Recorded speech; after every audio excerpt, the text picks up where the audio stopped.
ఇంతకుముందు మీరు కర్మల గురించి మాట్లాడడం జరిగింది. అసలు కర్మలు అంటే ఏంది? కర్మలు ఎన్ని రకాలు అసలు? కర్మలు 3 రకాలు ప్రధానంగా చెప్పాలంటే. ఒకటి సంచిత, ఆగామి, ప్రారబ్ధ.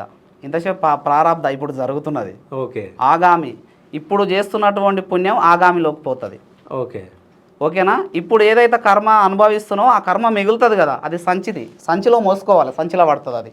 అది మొత్తం మిగిలిన అన్ని అది ఎప్పుడు ఇంకా ప్యాకేజ్ అయితేనే ఉంటాయి మిగిలినవి. ఓకే. అవి సంచితలో ఉంటాయి అన్నమాట. ఏదైతే ఏముంటుంది అంటే ఫస్ట్ ఆఫ్ ఆల్ ప్రారబ్ధ కర్మను మనం కరిగించుకుంటే ధన్యులమే. ఓకే. అది ఇంపార్టెంట్. ఇప్పుడు చేస్తున్న కొంతమంది ఏమంటారు అంటే నేను మస్తు పూజలు చేస్తున్నా, అది చేస్తున్నా, ఇది చేస్తున్నా, నాకు ఏ ఫలితం లేదు అనుకుంటారు. ఆ ఫలితం ఆగామిలో ఉంటుంది, వచ్చే జన్మ నెక్స్ట్ జన్మకి వస్తుంది. ఓకే. ఇప్పుడు ప్రారబ్ధ జరుగుతుంది ఆల్రెడీ, బ్రహ్మదేవుడు రాసిండు ఆల్రెడీ, అది జరుగుతుంది. తప్పించుకోనికి ఎవరి నుంచి కాదు, ఈశ్వరుడే చేయాలి తప్పించాలంటే. ఇంకా లేదు అనుకుంటే దశమహావిద్య. ఇంకా ఖచ్చితంగా ఈ ప్రారబ్ధ కరగాలంటే దశమహావిద్య అది చేయాలి. ఆ విద్య కూడా నా యొక్క అనుభవం ప్రకారం సాత్వికంగానే చేయాలి.